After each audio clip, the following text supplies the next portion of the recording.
نحمده ونصلي ونسلم على رسوله النبي الكريم الأمين الحنين الرؤوف الرحيم.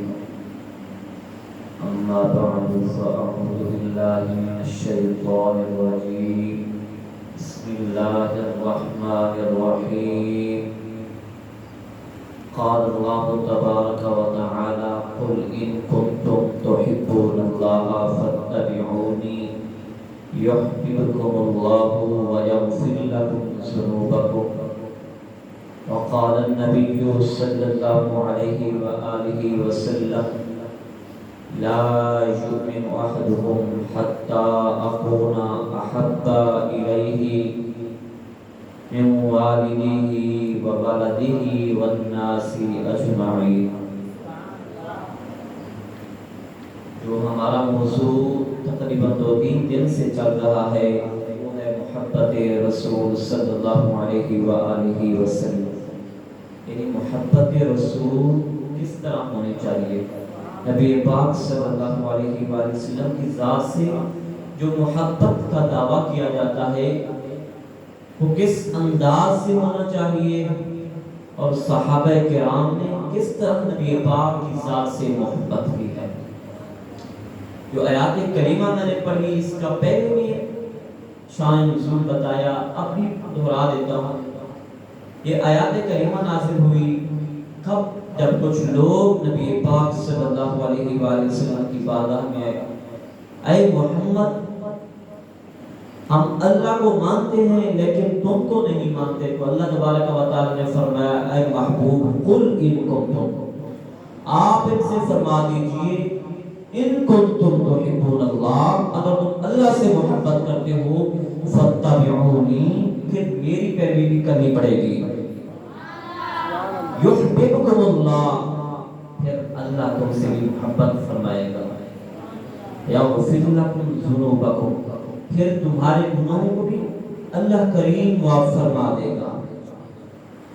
صحیح بخاری جلد اول اور باب الایمان، نبی پاک صلی اللہ علیہ وسلم کا فرمان ہے: لا یؤمن احدکم حتی اکون احب الیہ من والدہ وولدہ والناس اجمعین.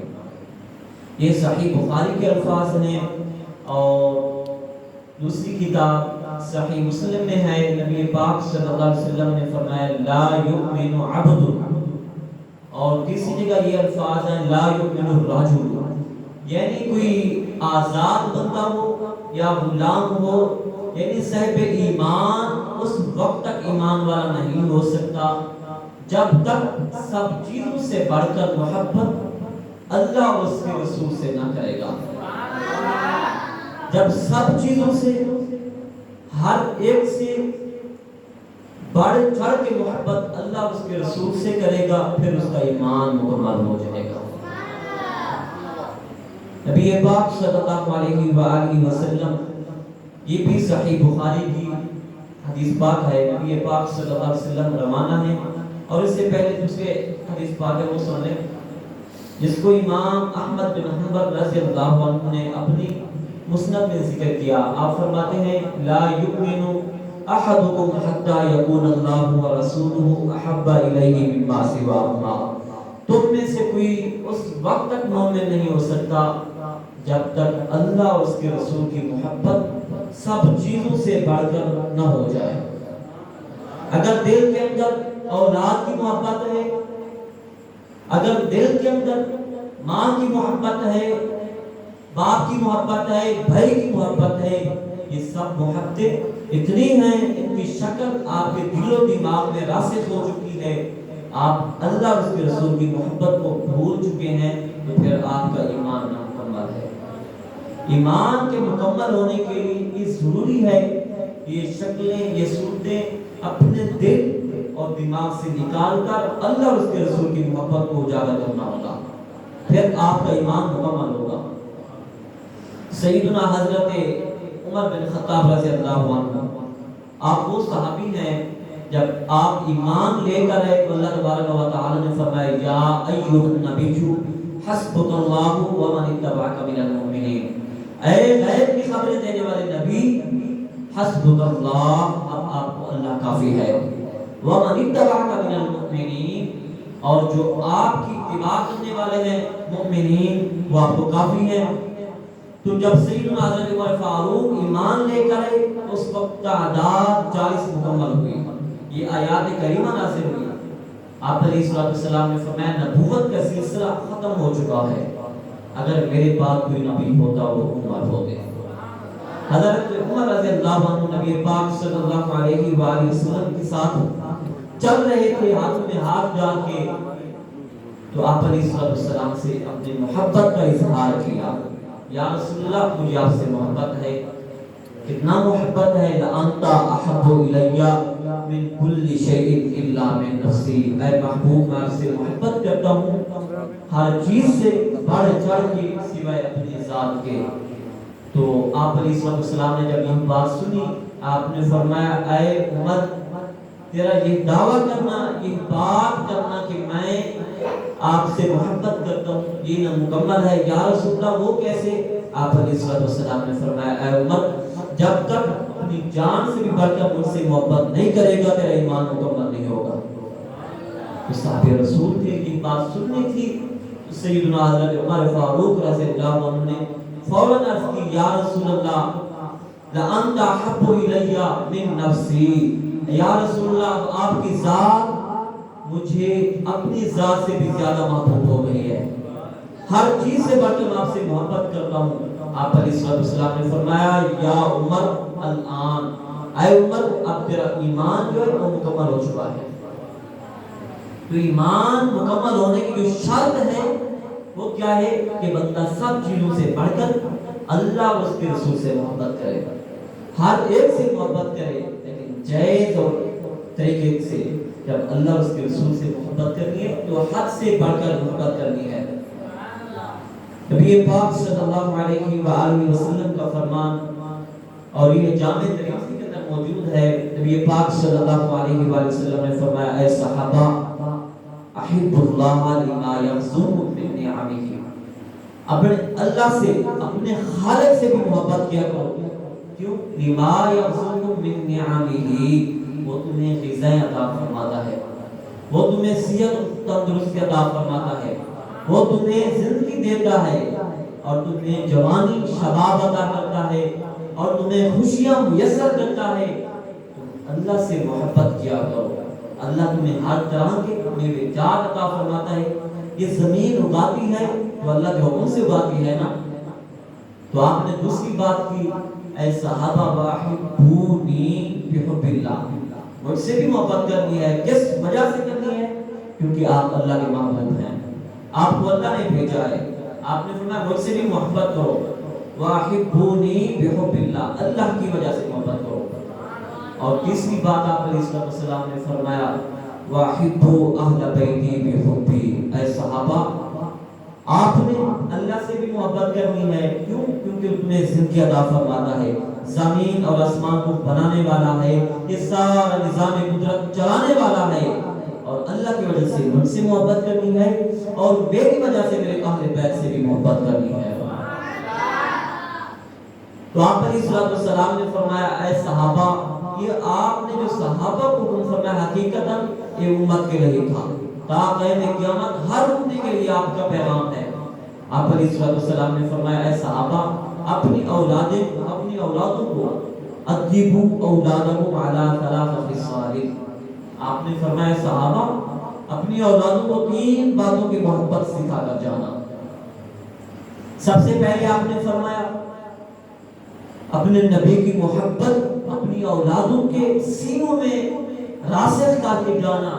جب نبی کی ذات کی محبت کی بات ہے پھر یہ کپڑوں پید نہ کریں، یعنی یہ چاند چو نہ کریں، یہ نہ دیکھیں کہ اب کیا ہوگا، آگے کون ہے کون نہیں۔ جب آپ کی بات آ جائے، نبی کی بات آ جائے، پھر خاموش نہیں ہونا، پھر مقابلہ کرنا ہے۔ جب کوئی کافر خنزیر ہمارے نبی کی ذات کے بارے میں بات کرے پھر مومن خاموش نہیں رہ سکتا۔ پہلی بات آپ نے فرمایا اپنی اولاد کو اپنے نبی کی محبت سکھاؤ، اور دوسری بات آپ علیہ السلام نے فرمایا اپنی کتاب جو ہے قرآن اس کی محبت سکھاؤ۔ قرآن کے بارے میں بتاؤ، یہ اللہ کا کلام ہے۔ آپ علیہ السلام نے فرمایا اگر تم چاہتے ہو کہ تم اپنے رب سے کلام کرو تو پھر اللہ کے کلام کو پڑھ لیا کرو۔ اگر چاہتے ہو اللہ کے سے کلام کرو، پھر اللہ کے کلام قرآن مجید کی تلاوت کر لیا کرو، ایسے سمجھو کہ تم اللہ سے ملاقات کر رہے ہو۔ اگر چاہتے ہو کہ اپنے رب کا کلام سنو، پھر قرآن کریم کی تلاوت سن لیا کرو۔ تو آپ علیہ السلام نے فرمایا اپنی اولادوں کو 3 باتیں سکھائیں۔ جب آپ لوگ 3 باتیں اپنی اولادوں کو سکھائیں گے، جب وہ سیکھ جائیں گے تو وہ دین میں دنیا میں بھی کامیاب ہو جائیں گے اور آخرت میں بھی کامیاب ہو جائیں گے۔ آگے حدیث پاک ہے نبی پاک صلی اللہ علیہ وآلہ وسلم، یہ حدیث پاک طبقات ابن سعد کے اندر موجود ہے اور بہقی شعب الایمان میں بھی موجود ہے۔ حضرت سیدنا زید رضی اللہ عنہ، یہ اسلام کا آغاز تھا تو حضرت سیدنا زید رضی اللہ عنہ یہ کافروں کے ہاتھ میں لا گیا۔ اب کافروں کے پاس بھی اور تھا نہیں، یہ اکیلے تھے۔ جب قید میں مفتی چلے گئے تو اب انہوں نے قید کر لیا۔ اب کافر جو ہے سیدنا حضرت زید کو سولی پر لٹکا کے یہ کہہ رہے تھے اے زید اگر تم چاہتے ہو کہ ہم تمہیں چھوڑ دیں، کوئی بھی کسی قید کے اندر ہو، جب تک کسی کو کسی سے محبت نہ ہو، کسی کو بھی قتل کر دی جاتا ہے یا کسی جرم میں کسی کے ہاتھ لگ جاتا ہے تو اپنی جان چھڑانے کی کرتا ہے، لیکن یہ اللہ اور اس کے رسول کی ایسی محبت ہے جب کسی کو ہو جاتی ہے تو پھر وہ اپنے دنیاوی معاملات کو بھول جاتا ہے۔ ہمارے کتنے غازی ہوئے ہیں پاکستان میں بھی غازی ممتاز حسین رحمۃ اللہ علیہ، تو آپ جب جیل میں تھے تو آپ کے پاس لوگ جاتے تھے، بڑی بڑی آفریں دی گئی کہ آپ صرف یہ بات کر دیں کہ مجھ سے غلطی ہو گئی، میرا ذہن کام نہیں کر رہا تھا۔ آپ نے فرمایا ایسے نہیں ہو سکتا، یہ میں نے کام کیا ہے تو اپنے رسول کی محبت کی وجہ سے، اس خنزیر کو قتل کیا ہے تو اپنے رسول کی محبت کی وجہ سے۔ ابھی بھی پچھلے دن میں کل بتا رہا تھا کافر کو جو قتل کیا گیا ہے بلوچستان میں، تو وہ سیاح زادے کو سعید سرحدی بلوچی، تو انہوں نے بھی یہی بات کی ہے کہ میں نے اپنے محبوب اپنے نبی کی محبت میں اس کافر کو مارا ہے۔ تو سیدنا حضرت زید رضی اللہ عنہ جب آپ کو جب لٹکایا گیا، اے زید آپ ایک بات کہہ دیں ہم آپ کو چھوڑ دیں گے۔ وہ کیا بات تھی؟ اب مومن جو ایسی بات کب سن سکتا ہے؟ وہ صحابہ جنہوں نے نبی پاک صلی اللہ علیہ وسلم کی زیارت کی ہو، وہ بات کیا تھی؟ وہ یہ تھی کہ حضرت سیدنا زید رضی اللہ عنہ کو کافر کہنے لگے کہ تم اتنی بات کہہ دو کہ میری جگہ محمد ہوتے، صرف اتنی بات کہہ دو کہ جیسے میں لٹکا ہوا ہوں تمہارا قیدی ہوں، ایسے ہی میری جگہ محمد ہوتے تو ہم تمہیں چھوڑ دیں گے۔ سیدنا حضرت زید رضی اللہ عنہ نے فرمایا اے کافرو، یہ میری تیرے محبوب سے محبت ہے، تم مجھے آزما رہے ہو، تم ہماری محبت کو توڑ اور ماپ نہیں سکتے، آزما نہیں سکتے۔ ہم تو اپنے محبوب سے اتنی محبت کرتے ہیں، تم تو یہ کہتے ہو کہ میری جگہ میرے نبی ہوتے، بلکہ میں تو یہ نہ پسند کرتا ہوں کہ میرے محبوب کو ایک کانٹا بھی چبھ جائے۔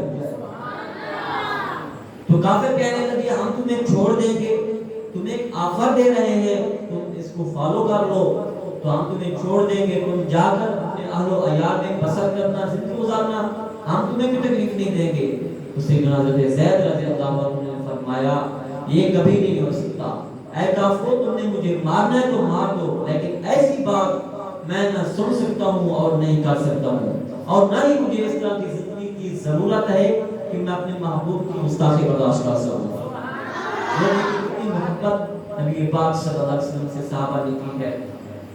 تو سیدنا حضرت زید رضی اللہ عنہ اور دوسرے صحابی حضرت سیدنا خبیب انصاری رضی اللہ عنہ، ان کی بھی شہادت کا جب ٹائم آیا تو ان سے بھی یہی آفر دی گئی۔ سیدنا زید رضی اللہ عنہ فرمانے لگے یہ تمہاری آفر مجھے قابل قبول ہے ہی نہیں، اے کافروں کہ تم باتیں جتنی بھی کرتے رہو، ہم تو یہ کہتے ہیں کہ اللہ ہمیں 1000 بار جان دے اور ہم اپنے محبوب کے نام پر لٹاتے جائیں۔ یہ صحابہ کی محبت تھی۔ آپ علیہ السلام کی ذات سے محبت بڑھ چڑھ کے کرنی چاہیے، آپ علیہ السلام کی تعریفیں بھی پڑھنی چاہیے، آپ علیہ السلام کے نعت حمد اللہ تبارک و تعالیٰ کی اور نعت رسول محمود صلی اللہ علیہ وسلم ہمیں پڑھنی چاہیے، بجائے اس کے کہ ہم گانے سنیں کہ یہ پورے کام ہیں سوشل، خاص کر آج نوجوان نسل جو ہے موبائل یوز کر کے سوشل میڈیا کے اوپر گانے وغیرہ لگاتے ہیں، تو جو گانا لگاتا ہے اپنی آئی ڈی پر تو ایسے سمجھ لیں جتنے لوگ دیکھیں گے جیسے وہ گناہ گار ہوں گے یہ بھی گناہ گار ہوگا، اس وجہ سے آپ موبائل یوز کریں لیکن ایک جائز اور صحیح طریقے سے نعت لگا لیں، کوئی اچھی بات لگا لیں، وہ آپ کے لیے صدقہ جاریہ ہو جائے گی۔ دعا ہے اللہ تبارک و تعالی ہمیں نبی پاک صلی اللہ علیہ وآلہ وسلم کی سچی اور سچی غلامی اور محبت رسول صلی اللہ علیہ وآلہ وسلم نصیب فرمائے، اور دعا ہے اللہ تبارک و تعالی ہم سب کو دین کا خادم بنائے۔ وما علیہ الا البلاغ المبین۔ حضور السلام کے لیے کھڑے ہو جائیں۔ مصطفیٰ جان